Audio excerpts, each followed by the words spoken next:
Hey everybody, it's GoblinoX, and welcome to the Festival in a Box Chaos Sealed event. This is a special high-stakes event where we're going to be competing to potentially win some physical Magic the Gathering cards, including a mystery booster box, a secret lair, and 24 additional booster packs. The format is going to be 9-pack Chaos Sealed, where we're building a deck out of 1 pack of 9 different standard legal sets, and we'll be playing best of 1 matches, aiming to get 6 wins before 2 losses. In true Magicon Vegas style, this is going to be one of the most high variance and high stakes limited events that we've seen on Arena, and it should truly be some absolute chaos. Without further ado, let's cross our fingers for some good pulls and see what we get to play with today.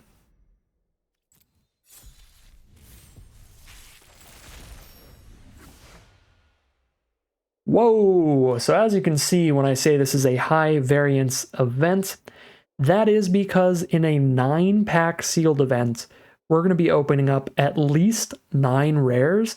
So the quality of your rares in sealed always matters quite a bit, but when you can open like 9 to 12 rares, because there's also packs with multiple rares in them, like Brothers War potentially, March of the Machine potentially, we got 2 rares in there as well. It really matters the power level of the bombs in your sealed pool and the synergies that you get in your sealed pool when you're playing with 9 just completely random sets, basically.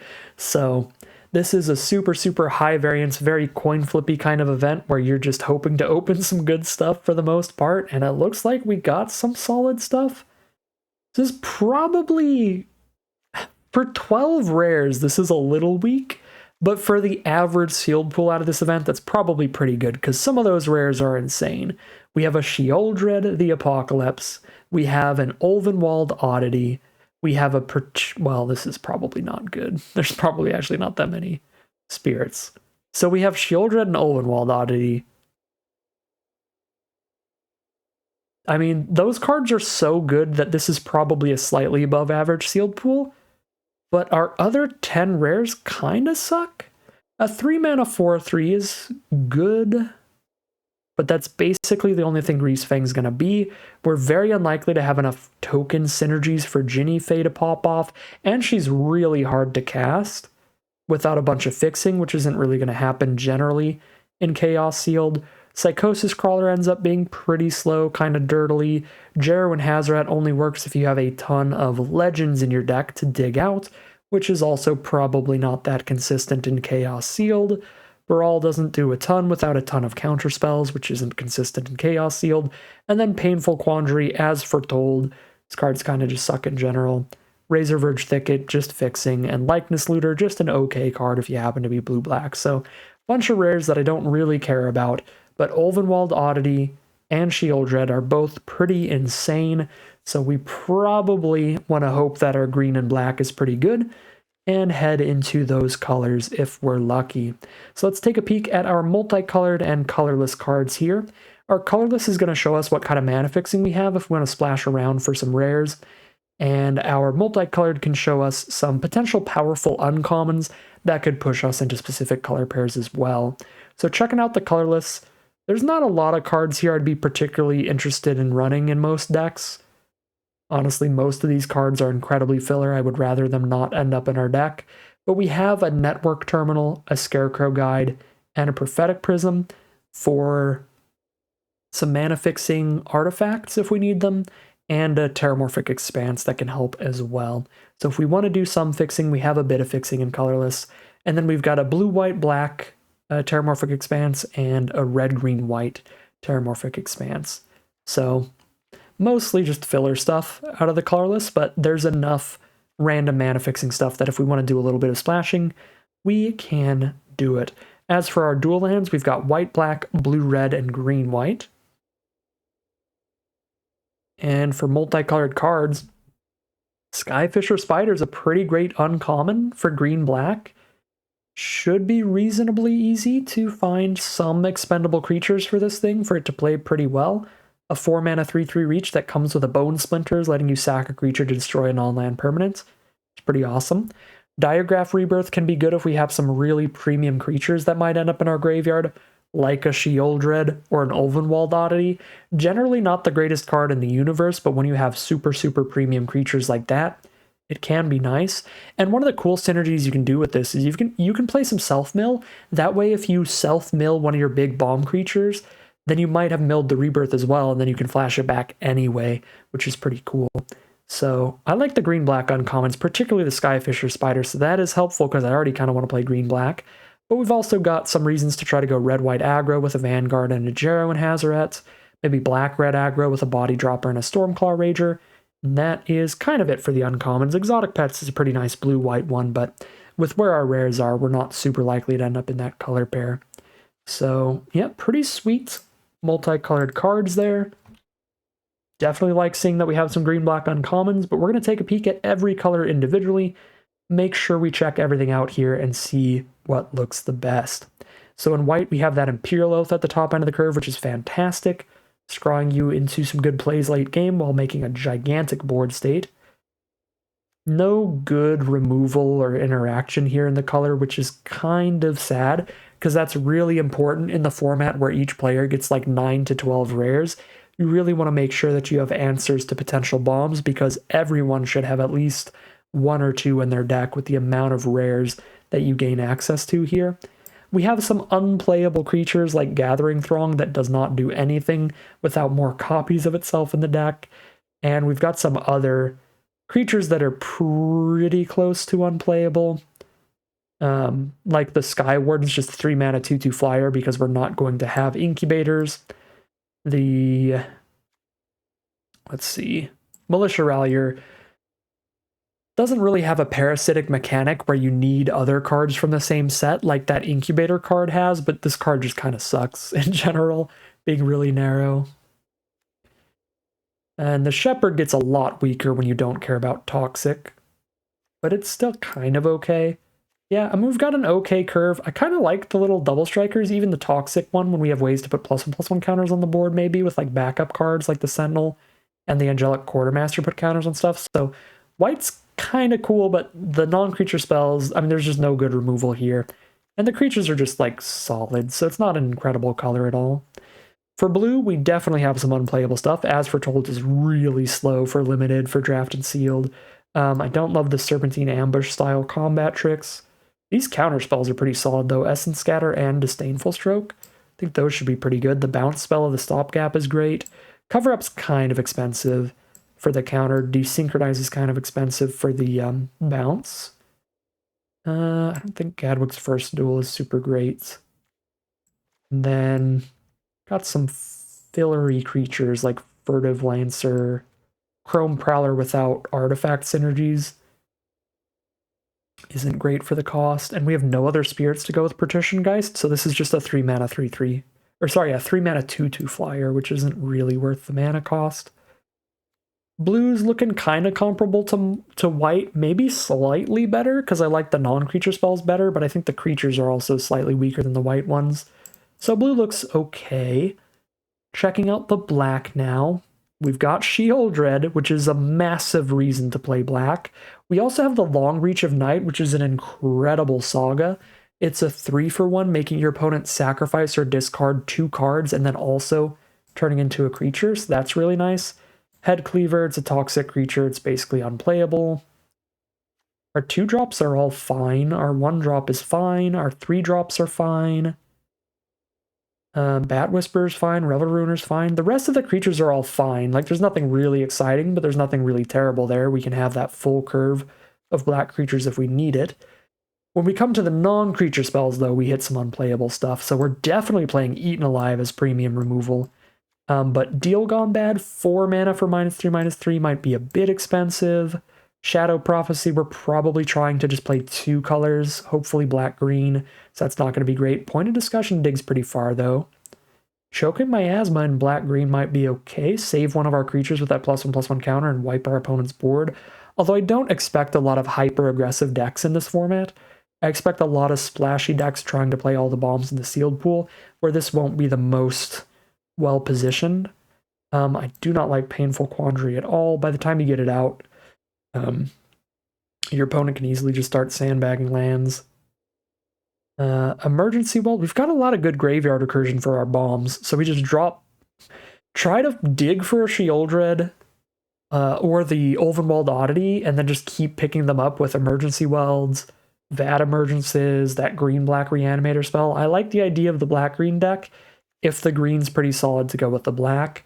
We're a little lower on removal than your average black deck in the sealed pool is going to be with just an Eaten Alive, a Lethal Exploit, and a Deal Gone Bad. And I think that means we probably have to play the Deal Gone Bad, which might not be terrible in here with some graveyard recursion. We might mill ourselves with this. For value, it could be okay. We'll see. But our black looks like our best color so far, for sure. I think the creatures and non-creatures, if you don't count Shieldred, are already like a tiny bit better than our blue or our white. And when you count the Shieldred, it's easily the best color here. Especially if you count the Shieldred and the Long Reach of Night. Red? All right.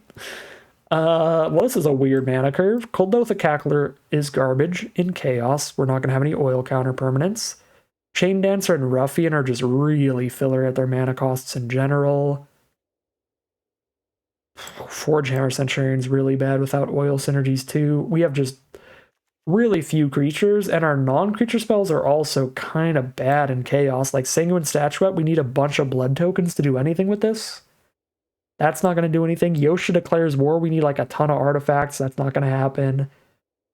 We've got some filler little artifact removal spells and combat tricks, I guess.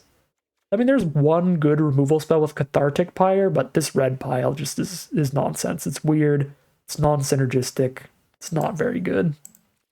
So last but not least, let's check out the green. And green just looks like a pile of solid creatures for the most part. Spider Food, Fog of War, and Noxious Assault are just not going to be good here. Spider Food might end up being okay. Against Chaos, against random nonsense, probably a decent artifact, enchantment, and flyer count. It's a lot of recent sets that have some amount of artifact and enchantment creatures and stuff. Like Kamigawa Neon Dynasty, Wilds of Eldraine, primarily. And flyers are going to be relatively popular. I don't know, Spider Food might be okay. I still think I don't want to run something that random. Strength of the Coalitions or whatever, combat tricks. So we'll be a really creature-heavy deck if we go green-black. Oh no. Some of these creatures are really filler. I mean, probably not the Snarling Wolf, the Cavalry, the Spore Singer, or the Deathbloom Gardener. Wow, yeah, it's going to be heavy black and just a bit of green to play an Ulvenwald Oddity. Our green ain't great. Ulvenwald Oddity's doing a lot of heavy lifting here. But it is such a good card that might be better than the blue and the white. The blue and the white just have so much filler in them. And even the good cards that I leave in aren't like crazy. I mean, we're confident we're on black. And the other thing that we gain by playing green-black is the Skyfisher Spider and potentially the Diagraph Rebirth if we go hard on the graveyard synergies there. What about the colorless cards? Because the colored artifacts don't show up when you do that sorting. So if we got any prototype cards like Rust Goliath, they'll just show up here. I don't think Rust Goliath's going to make the cut in the green-black anyway, but we didn't see this Blitz Automaton for red. Clear Cutter could get played in green, although we don't have much to ramp into. It probably doesn't. And I think that's it for the colored artifacts. There's like a white Skull Bomb, but yeah, whatever. It's not crazy. Okay.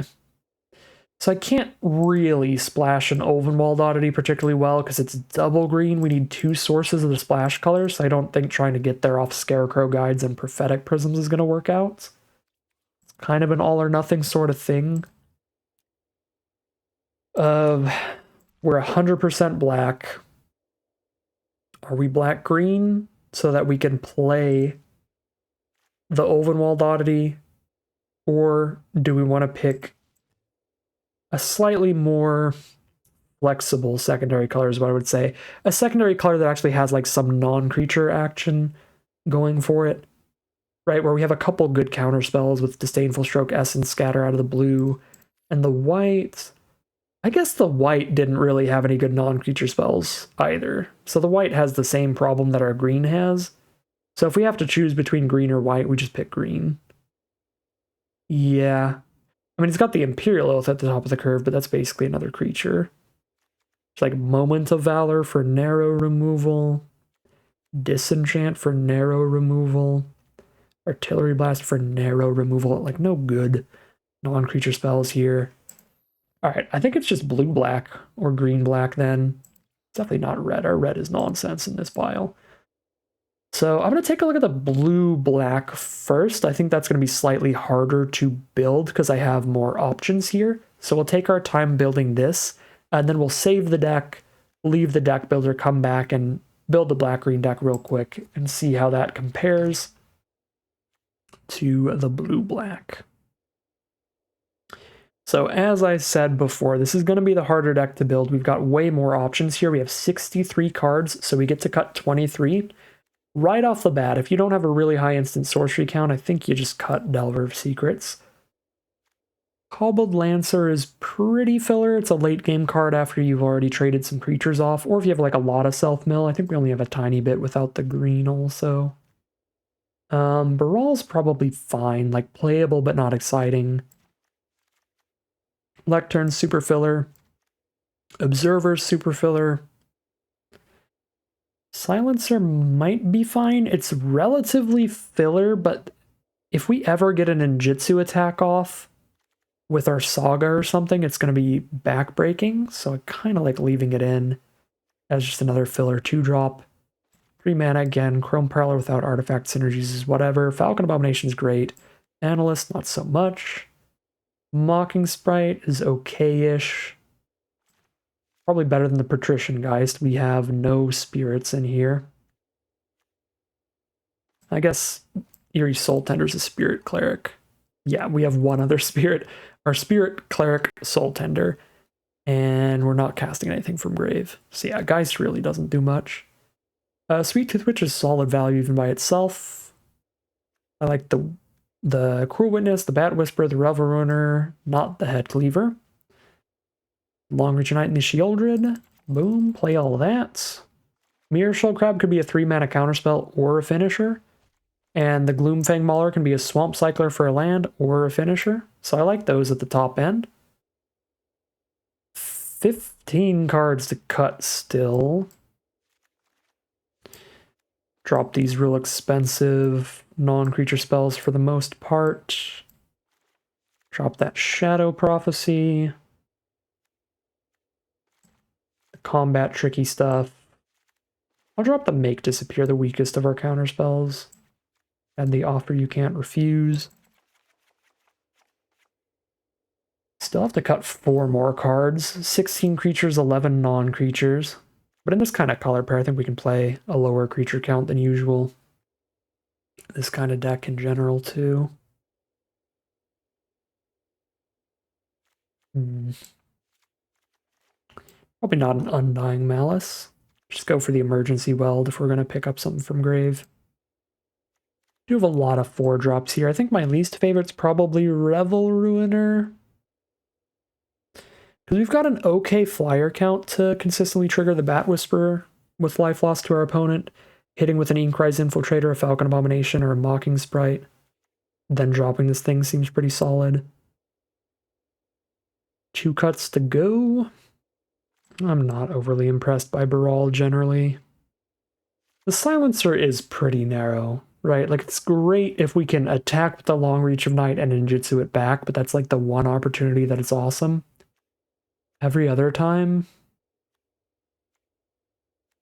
it's just like whatever. Like, there's no other like great creatures to ninjutsu back to our hand. Like, it kind of gives us pseudo removal, sort of. But we have to be able to connect, hit our opponent to do it, and discard a creature. I don't think it's actually great. I'm going to drop the Silencer and 1 more card.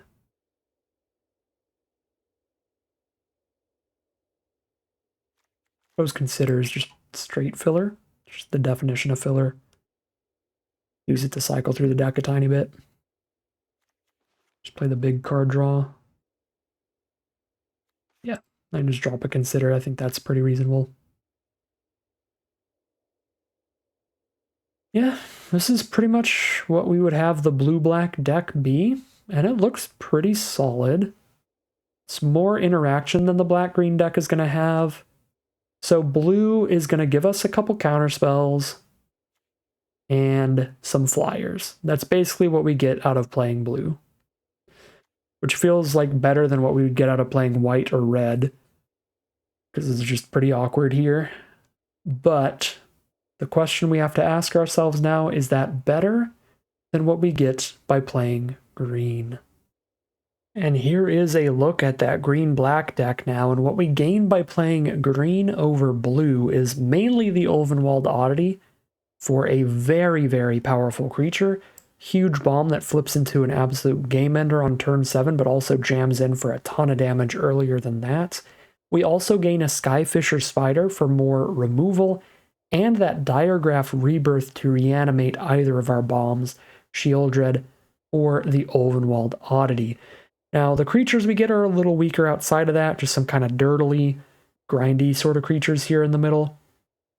Nice little Death Toucher and a Surveil card early to set up our draws, but I feel like Oddity and Skyfisher Spider in particular are just so valued that it is worth going for the green over the blue, even if it makes a little bit of a more awkward curve, a little bit less interaction against bombs, not having the counter spells, but we get another removal spell with the spider, and we can try out the spider food here against potential flyers, artifacts, or enchantments. So that could be helpful. This is the 40th addition to this deck, the 23rd non-land playable, because it's kind of hard choosing the last card here. With the way our mana curve is, where we're so clumped up here in the middle, I feel like Spider Food looks a little better to me than just like another solid value 4-drop, which is basically all we have left in the sealed pool, right? We can play Jukai Preserver, which would be the main card competing with it, because this is a solid 4-drop creature that also functions as sort of a combat trick. So I like the flexibility this gives. I think this would be the best other card instead of Spider Food if I want to go for a less high variance card, something that is more consistently good. So we could throw that Preserver in there. I think Preserver is going to be better than Hookhand Mariner because of the channel flexibility. But yeah, any of these other green creatures I think would just be worse additions. And out of black, there's basically nothing else that I think is any good for this deck. I don't think we want another reanimation spell when this one is basically the exact same card, except it has flashback, which is just way better than Vat Emergence. But yeah, basically another solid value 4-drop. Or we can try to play the Wrath against small creatures, the miniature Wrath effect, which would be good in certain matchups, but I just don't see us playing against a lot of aggro. Suppose we could try out the Dokuchi Silencer here, because there are slightly more synergies in green-black than there were in blue-black. Run that over the Spider Food. Gives us a pretty low curve and another card that potentially functions as removal. I suppose that might be better than the Spider Food. Yeah, the last addition to this deck is debatable between like Silencer, Spider Food, and the that one green card we can channel away. But I think that we are going with this green-black deck in the end. Oh yeah, the board wipe as well, the -2/-2. That's another card that could be the last addition. Silencer has a couple more synergies now. It's not just Long Reach Knight that it pops off with. It can pop off with the Skyfisher Spider. Could be pretty nasty. The Soul Tender would just mill us more. That's not a great enter the battlefield effect. Those are the main ones. If we can ninjutsu back a Long Reach Knight or Skyfisher Spider, it's going to be incredible. But that's kind of narrow, because we need to draw both those cards and be in a position to be attacking with those unblocked. Doesn't feel like a lot of positions. But again, for Spider Food, our opponent needs to have a good artifact, enchantment, or flyer on board, which is also narrow. So I guess I'll just drop those. I'll just play the Jukai Preserver, just the most consistent of the cards. And I'm going to run with the green-black deck in the end, but I think it'd be very reasonable to play blue-black as well. That'd be another fine way to build it. But I think these are definitely the best color pairs that we could make out of this sealed pool. And we're going to call it a deck here on Golgari. Alright, here's a look at the final deck we're going to be playing today. We are just playing the most explosive, most powerful cards in the sealed pool by slamming a Sheoldred the Apocalypse and an Ulvenwald Oddity into this green-black deck. Black is by far the best color in this sealed pool, giving us access to really powerful bombs like Sheoldred the Apocalypse, as well as cards like the Long Reach of Night that are just really solid value, and a decent curve of creatures. On top of that decent curve of creatures, we've also got some interaction with an Eaten Alive, a Deal Gone Bad, and a Lethal Exploit, some card draw with Pointed Discussion, and Graveyard Recursion with an Emergency Weld. The green is certainly a much weaker color than our black, but getting the Ulvenwald Oddity, as well as the Skyfisher Spider, gives it a couple really high value reasons to be in that color. That pushed us in there over blue, white, or red. I think our red is really bad, our white's pretty weak, and our blue is the only color that was really some competition for the green here, so we've just got some dirtily green filler cards, but for the most part, playing a couple really great green spells to justify the color there, but also a Diagraph Rebirth for more ways to reanimate our big spooky bombs. So we're definitely crossing our fingers here, hoping for some excellent draws, hoping not to play against anything too explosive. It's a high variance format. We're spinning the roulette wheel and hoping for the best here, as you do in the Magic Fest, in the MagicCon Vegas style experience. So fingers crossed that the draws go our way as we head into the gameplay. See how this deck does. Here we are on the play for game one. We need to draw land, but if I draw a single land, Pointed Discussion will find the mana that we need. We get to draw 2 cards off it immediately and then crack the blood token for another card. I'm gonna keep it here. Just hoping to win 1 coin flip in the next 2 turns to hit our land on time. And if we win 1 coin flip in the next 3 draw steps, then we hit it 1 turn late, which is still fine. Definitely a little gamble here. Probably not a ton of enchantments in the general sealed pool. I know we don't have a bunch, but they could have gotten enchantments out of Wilds of Eldraine and Kamigawa Neon Dynasty to reanimate this thing. Either way, if I exploit it now, it's not going back to their hand for quite some time, because they need the additional mana to play the enchantment and spend the 2 to put it back to their hands. That'll deal with it for now.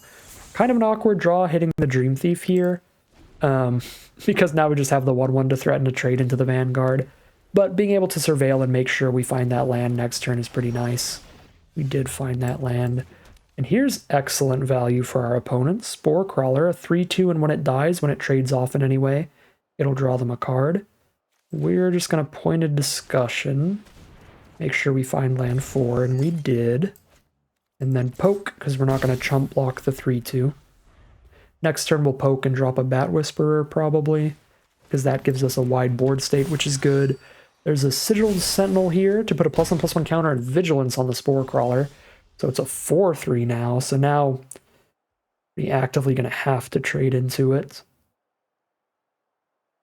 At this point, I'm a little tempted to play Jukai Preserver, so I trade a 3/3 into it instead of a 4/2 Bat Whisperer. Plus, by playing a 3/3, they don't get a good attack with a Sentinel in. I think a 3/3 lines up really well to play the Jukai Preserver instead of the Bat Whisperer for this turn. But I think I'm still attacking with Dream Thief rather than threatening to trade that with Sentinel. Although our hand has really good late game, so it might be worth guaranteeing that I'm stopping some damage here, because the trade is good of Sentinel for Dream Thief because this draws us a card from the grave. Green-white, though, I'm just going to hope for no removal. If they do find removal, kill this, deal a bunch of damage, it's going to be scary. We'll be down to 8. But our Skyfisher Spider can kill something and potentially gain us life later if we get some creatures in our grave before this one dies. So, well, actually force them to use the combat trick this way.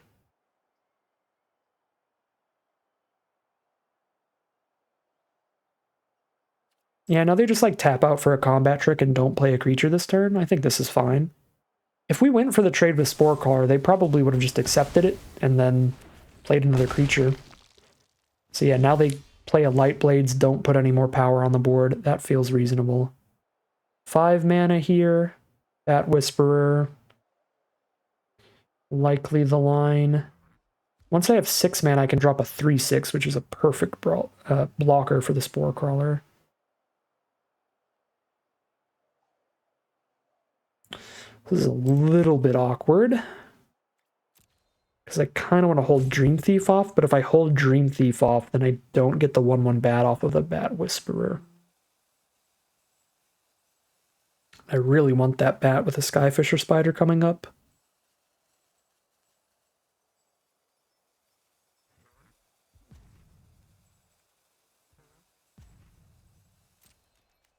I'm going to go for the bat here. And then I guess Skyfisher Spider's probably a safer play than just dropping a 3/6 next turn, so it might be reasonable to crack the blood token discarding the land. Looking for some more action for now. Oh snap, I'll take that. I was expecting to have to trade with the Spore Crawler this turn to stop damage. Be a little sad about it, but no, just take 2. I'll do it. There's an Era of Enlightenment, which is the enchantment, but they don't have the mana they need to pick up the Red Tooth Vanguard, which is nice. They are stuck on lands over there. Okay, 2 to the top, probably land at this point. Find a Web Spinner Cuff, that's beautiful. Really super helpful for blocking. I do still hit the 6th mana, so I can Skyfisher Spider one of these cards. But dropping a 3/6 is probably fine. At the very least, I won't just die if they just removal spell it now, because I'll still have the Bat Whisperer to go for a trade.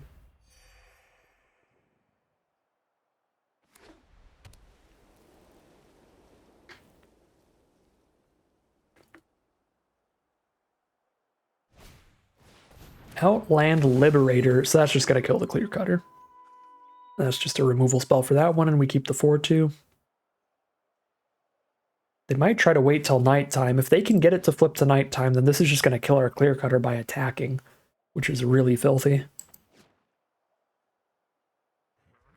And obviously I can't removal spell it, because if I try to removal spell it, they respond by killing my card, which would be really bad. Alright, I'm really happy they just cracked it then.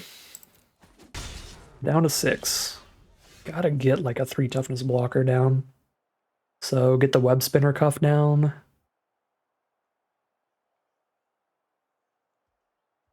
Skyfisher Spider Emergency Weld is pretty incredible, so the sooner we do that, the better. I just don't want to spend Skyfisher Spider on one of their current permanents. I guess it destroys a non-land permanent, right? So I can kill the 2/2 First Strike instead of the Spore Crawler. Okay, that's actually awesome. Okay, so we can do this and this and crack the bats to kill the Era then? Yes. Kill the 2/2 First Striker and just trade into the Spore Crawler.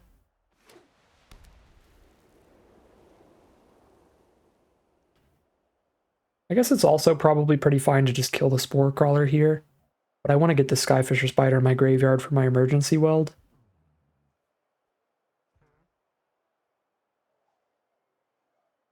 Yeah, it might be better to have just killed the... Oh god, no. Please kill my Skyfisher Spider, I am begging you. +1/+1, First Strike on the Sentinel. First Strike one of these away and I kill the Sentinel. The problem with doing this is they can choose to kill the Scorpion instead of the Spider, and then I'm not killing Elspeth.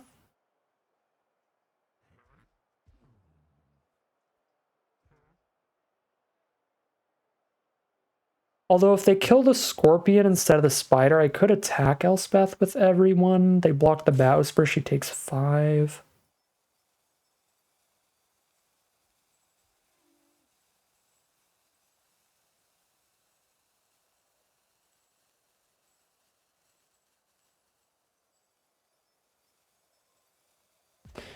Man.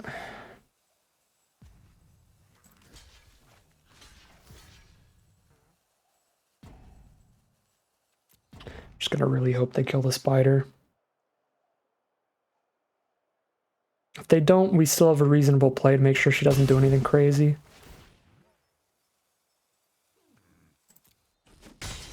Alright, they kill the spider. Wonderful. Oh, hello there. I'd love to cast you. Soon, my friend. Soon.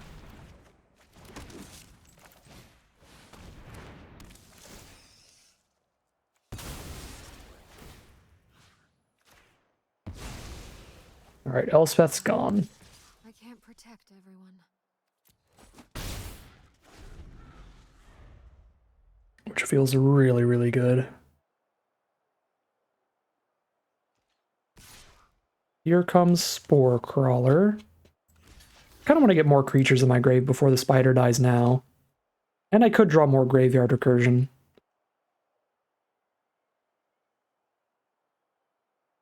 Uh-oh. Don't have like a +5/+5 trample trick or something. Be nasty. Okay, it's indestructible, that's fine. I don't think there is a +5/+5 trample trick, but that kind of card would be really concerning. I'm going to play 2 more blockers this turn. I'll have 3 blockers up. Let's hit for 5. Whoa, destroy the spider over the Dream Thief? Okay. I'm going to gain this life. I'm not going to bank on drawing my other Graveyard Recursion spell here. I'm going to just make sure I have breathing room, even if Shieldred insta-dies, and we don't get life gain from this Shieldred. Alright.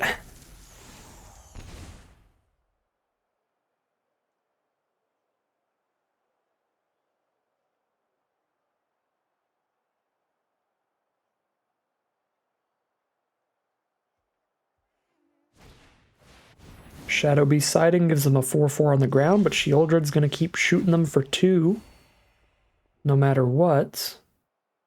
Just reconfigure onto the flyer, hit for 3, they draw a card and die.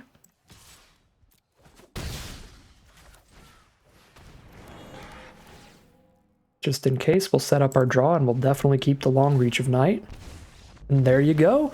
They do die in the draw step. Really nasty stuff from Shieldred, but this is a massively bomb-heavy format, and we had to fight our way through an Elspeth, so it's not like they didn't have some gas of their own. That is going to be 1-0 to start it off, heading into game number 2. Here we are for game 2. This is unfortunately not keepable. I'd love to just get a turn 4 oddity, but if we don't hit a black source, just a swamp in general, we're not doing anywhere near enough. Taking the mulligan here. Thanks, Serena. Very cool. I guess we keep this one because we at least have a removal spell we can cast early. 1 green source gives us a Skyfisher spider, but it gives us a spider with nothing to sack to it. Oh, Lord Almighty, do we have to mold 5? Yeah, there's nothing to sack to the Skyfisher spider if I do hit a single green source, and I can't cast the oddity unless I hit double green.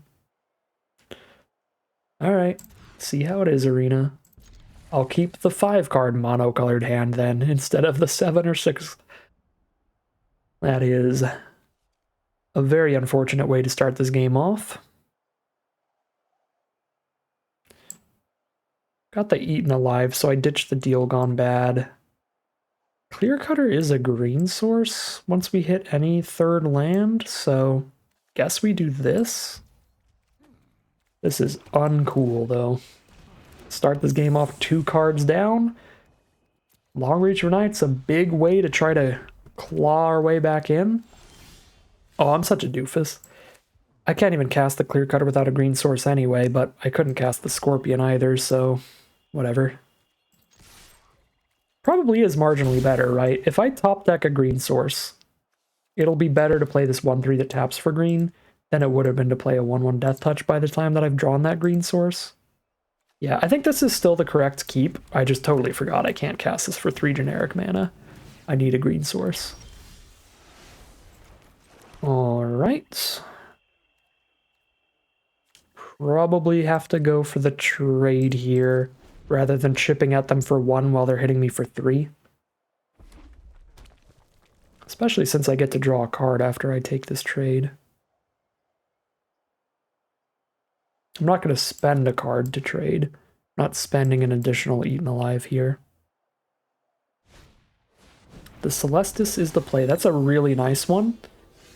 It's going to fix their mana, and it's going to draw and discard cards throughout the game to set up their draws. Really nice stuff. Speaking of really nice stuff, here's the Long Reach of Night.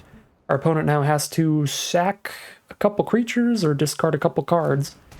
Although the way that it works, if you know the way that it works, you can play around it really well. Technically, if you have no creatures on board, you can just choose to still sack a creature. Right? You have to sack a creature unless you discard a card. So if you say, no, I'm not going to discard a card, then it just makes it so you have to sack a creature. But if you don't have a creature on board, then you don't have to. So if they wanted to, if they have no creatures to cast and they want to just dump mana into Celestis or something, they could sack this Rebel, and then the second trigger isn't going to do anything to them. So that's something to think about if you ever run against the Long Reach of Night. It's not an option that's usually going to work out, because most of the time you just have a bunch of creatures in hand, and it's like, I'm not just going to take the whole turn off, stuff like that, but...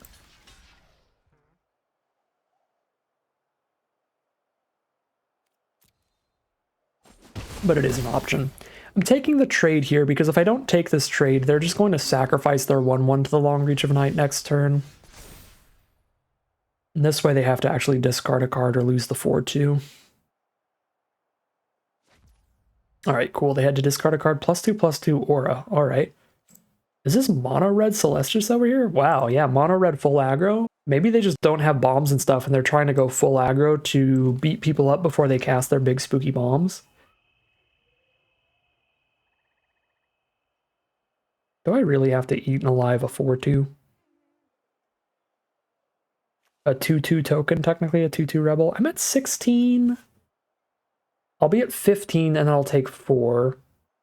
If I don't cast a spell here, they do draw a card, discard a card. But I don't want to cast the Clear Cutter till I have 6 mana.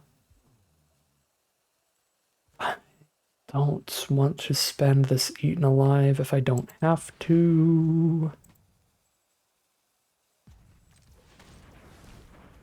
Yeah, this is kind of rough. I'm going to draw the card here. Really hope to hit a 2 mana value spell. Nope. But I really want to keep this Eaten Alive in case they draw some real spooky big bomb kind of thing. So I'm ideally trying to get to 6 mana to drop the Clear Cutter as a 3/6 to block the 4/2. Alright, so they got to draw a card, discard a card off Celestis. Not the total end of the world, because they have Collector's Vault to do that too, so they're still digging either way. Penrigan Strongbow. Okay, that is a scarier card. I'll eat that one alive. With all the artifact production they have, that can hit for so much damage.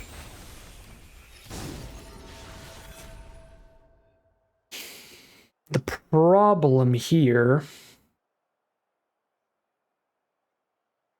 is that I can't cast Eaten Alive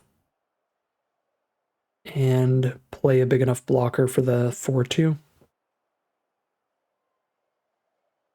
I can't really afford to keep that Strongbow on their board, though. With this Collector's Vault, they're going to have 2 treasure tokens, a Collector's Vault, a Celestis, a Batterfist, 1, 2, 3, 4. So they ping me for 4, and then this is a 6 power creature. This is like 10 damage if it attacks it and I don't block it. And they sack all their artifacts.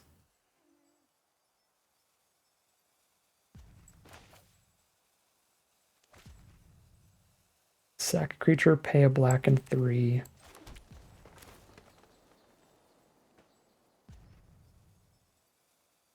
Yeah, I guess I'm taking another hit from the 4/2. I'm keeping Animus here. And I can swing and play Bat Whisperer. Or I can drop a 3/6 to lock out the 4/2. There's a Bauble, let's just draw a card. But if they draw another spell, then that means it's going to go back to day, and the Celestis is going to draw a card, discard a card too. So they really get to dig through the whole deck here. not good for me. I'm just gonna keep casting a spell every turn, like no matter what. They'll find some spells here. Oh lord, they found something better than Torch Breath? That is horrific for me. Because Torch Breath is good. Just a removal spell? Yeah, that's better than Torch Breath. The flyer that's gonna kill me now.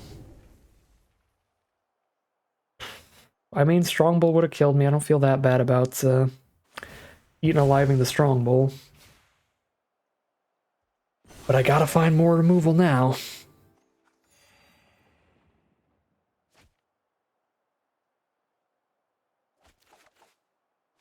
That sure ain't removal. We are dead really quick. Really quick to this 4/4 flyer. We've got no way to do any digging with card draw.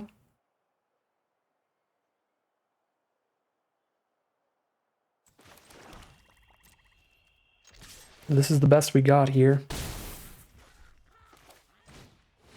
This way we establish a chump blocker. And I'm still going to play the Clear Cutter in case they removal the Bat Whisperer.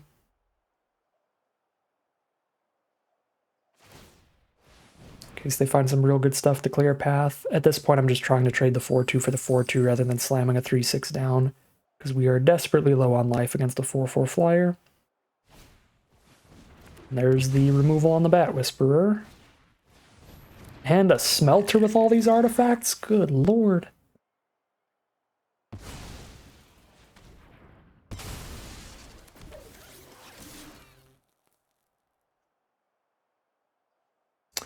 Straws are insane, but that is what happens with 2 looting spells. Slamming down multiple spells a turn. Such a weird deck to just get absolutely annihilated by, but I guess there you go. 1-1, heading into game 3. Here we are for game 3. Definite keep here. It's a 2-lander again, but we have the Dream Thief immediately to dig towards the land. We mill any non-land card. Keep any land. Persistent Specimen from our opponent. Doesn't do a ton without some sacrifice synergies, but there's a lot of sacrifice spells in Standard right now they could find among these 9 different sets.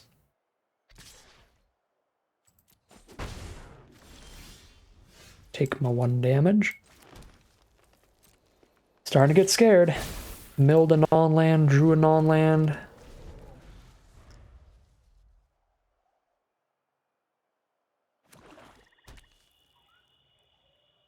Actually, we were on the draw here, so we drew a non-land, milled a non-land, drew another non-land. If we don't find the non-land next turn, we just lost 4 coin flips in a row, essentially. Really like having the Diagraph Rebirth here. Feel like I just ditched that. 7 mana is a lot. Still feel like that's the best card to ditch, though.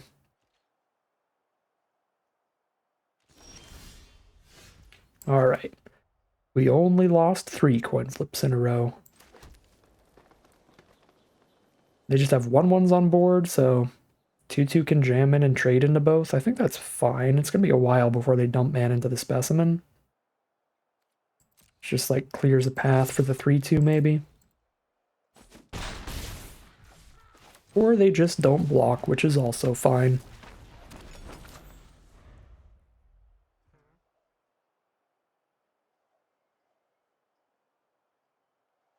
Does this sack artifacts?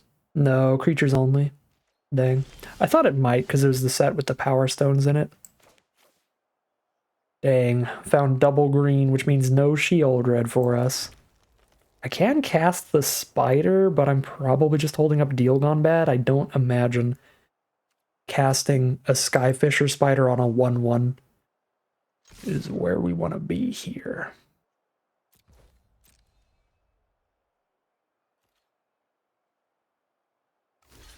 Double block the 3/2. Well, they've got the mana up to actually reanimate the specimen this turn, so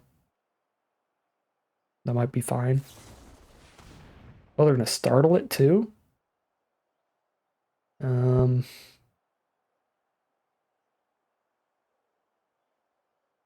Sure.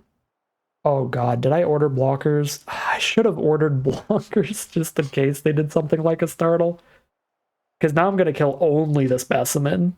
If I was only gonna kill one creature, it's obviously better to kill the one that can't come back at any time. Yeah, no, I let the auto order blockers do its thing. God dang it. Because that's a terrible auto order.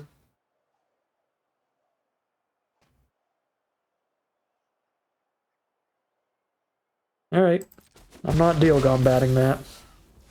We got a little bit. It happens. Got by the auto order. Because I didn't imagine it could possibly matter, and then it mattered. I was like, I don't think they would ever use a combat trick just to save their 1/1s, but when it's Startle, when it's that premium trick that draws you a card and makes a zombie when you do it, yeah, you would absolutely use that. It's really hard to play around specific stuff. Because the vast majority of combat tricks you would just not want to cast there at all. But there's 9 different sets of combat tricks. So, forgot about Startle for Innistrad Midnight Hunt. The cantrip combat trick that is super valuable to do there. You just holding up counter spells now? Oh no, this isn't their end step yet. They're still in main phase 2. Eerie Soul Tender. Mill 3. Get a Talus Lookout in there. So they can exile this from their grave to get that Talus Lookout back. That's fine. Because we have a Diagraph Rebirth, I think I'd kill this and mill myself. We're definitely casting it to be mana efficient right now. Milled our Ulvenwald Oddity. Was that the literal top card of my deck?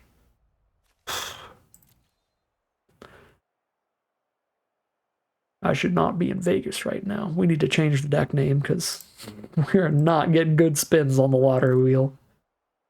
I mean, it's good to have it later off the rebirth, but it was literally going to be our draw this turn if I didn't mill myself.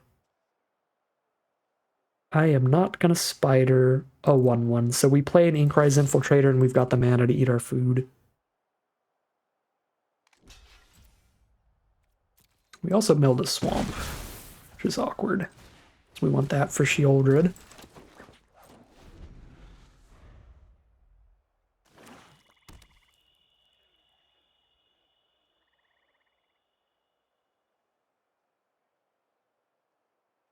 What do I have in my deck that could use this food token?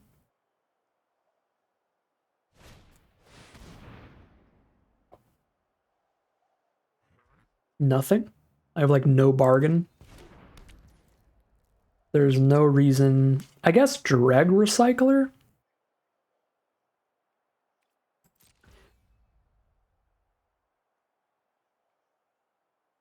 I feel like it's likely better to just get the mana investment of the gain 3 out of the way.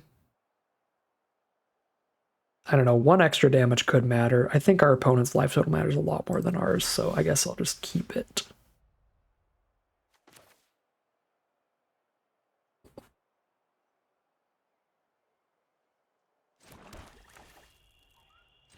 Alright, let's drop the Dream Thief here to clear this Trench Stalker out of the way and hit hard this turn and have card draw in the grave.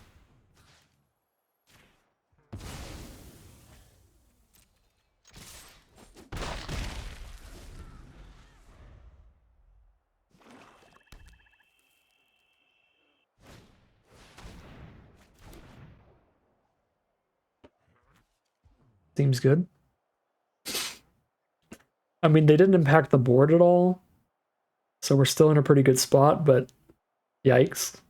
The discard spell against Sheoldred in hand is pretty disappointing for us. Hit for 8 on board.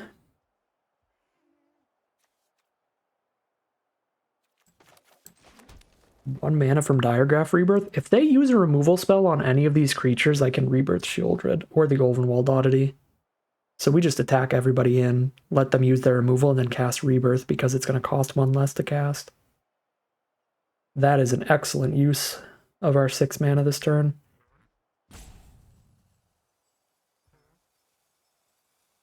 Unless they kill somebody post-combat. Like, they could kill something in the end step, then we couldn't cast the Rebirth. But then they'd have to take the full damage here.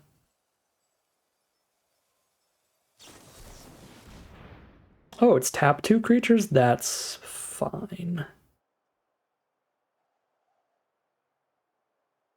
In that case, is it better to sack the Recycler to itself just to cast Rebirth? To have a Shieldred on board? Than it is to just hit them for 2? Probably not when I can afford to cast this if I just hit one more land next turn anyway, and then I can just get my haste creature. It's probably better to hit for 2 and then just draw a card and see if we can cast whatever we draw. That feels better to me. Alright, well, we can cast that, but not until they play a blocker.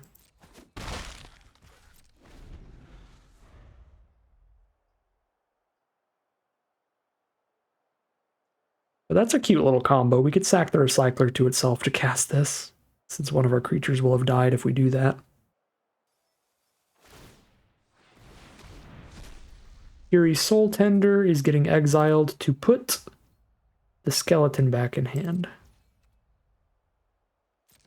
I think they were trying to cast that here, but Auto Tapper just ruined them. 6.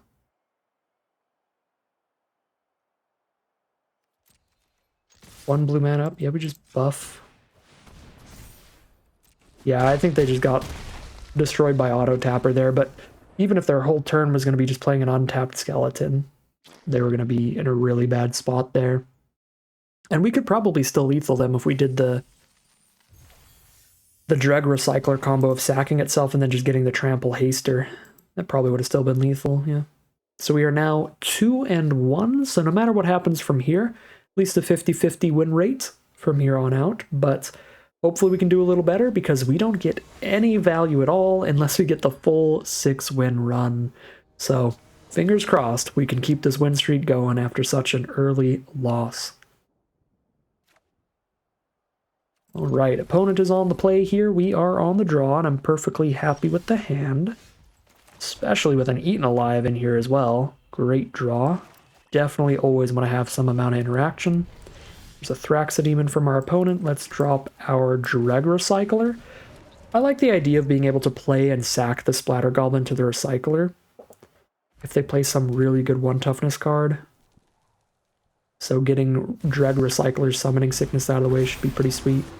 Shivan Devastator as a 2/2 flying haste. That is pretty gross. To the point where I want to Eaten Alive it pretty bad, but not badly enough to sack a creature yet. I think I'm just ramping into Shieldred. And then playing a 5-mana Eaten Alive if I can.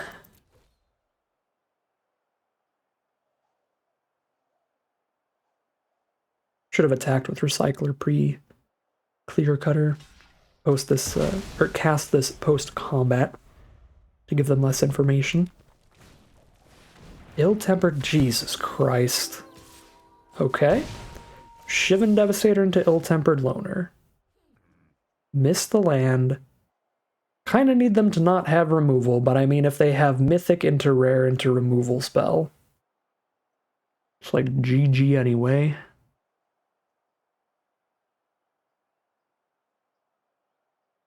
Do I have any better line than just dropping Shieldred and crossing my fingers?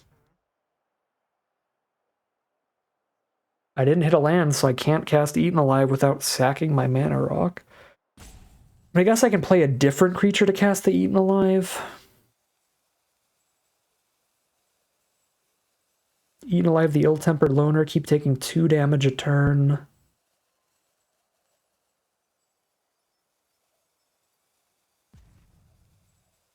I guess Soul Tender's the best creature to have in my graveyard. Yeah, feels better than praying they don't kill a Shieldred.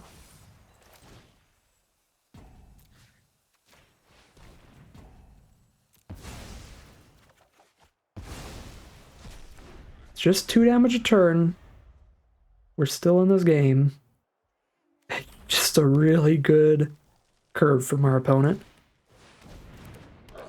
Buff the Shivan Devastator. Now I went from really needing removal to insanely needing removal for that.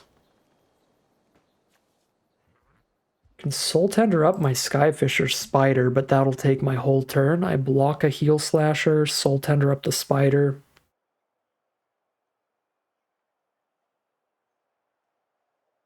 I only take 3 damage here.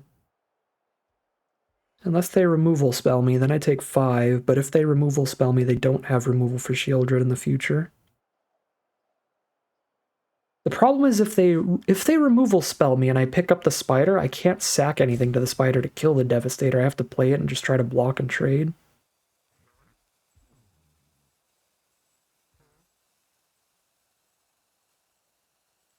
Removal spell is going to be obnoxiously bad if I play Shieldred or if I pick up the spider. I think I'm picking up the spider though. Because I think this is even better if they don't have removal, where I get to block the Heel Slasher and pick up the spider this turn. I think this is actually better than casting a Shieldred against them not having removal. Sure, that's fine.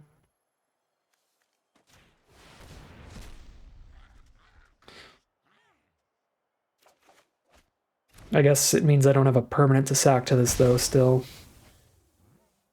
But they've kind of revealed to us that they don't have hard removal, or they would have used it pre-combat to get extra damage in. God dang it, stop having action. I pray.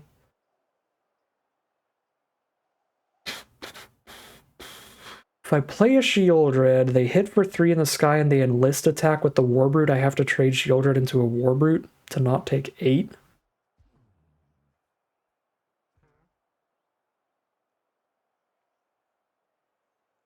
But if I just deal Gone Bad the Devastator, I take 5 and go to 5.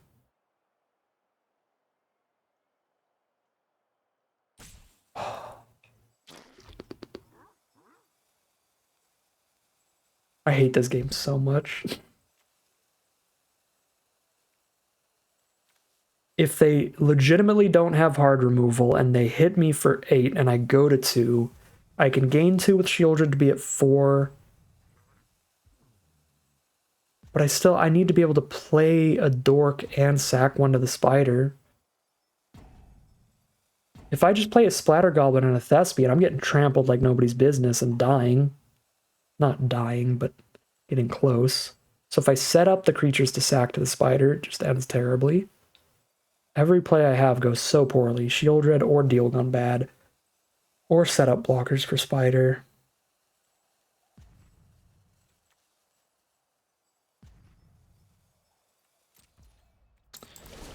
Just gonna Deal Gone Bad, I guess.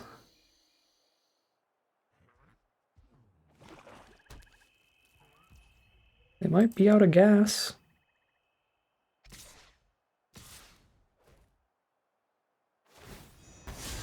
Enlist hit for 5 it is.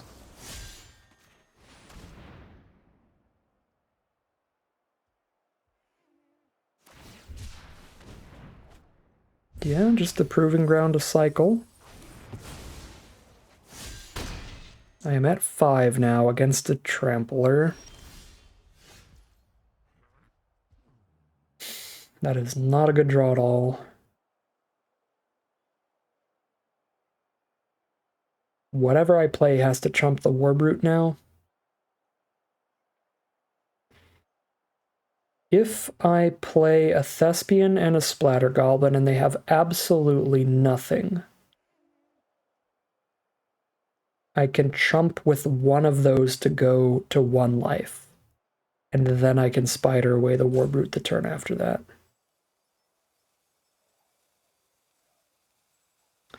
Alternatively, I can cast a Shieldred, chump the Warbrute, and take 0 this turn.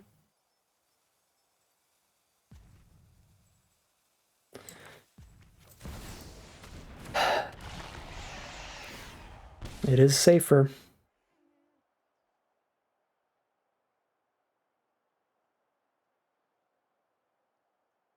But there goes the life gain dream.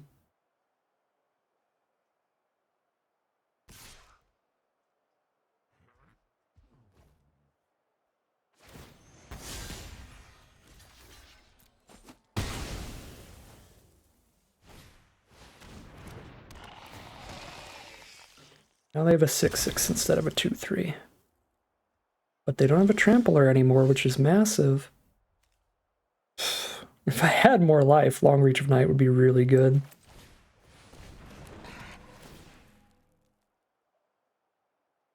Hello. That's not happening without 5 mana.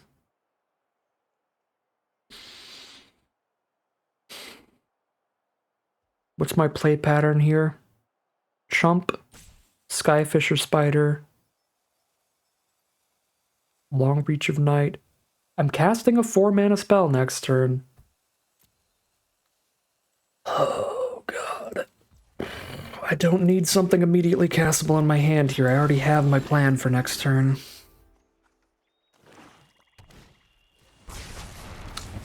Are you serious? Main deck 1 damage to every creature. I'm done. I'm going home. I am home. I'm over this event. I am over this event.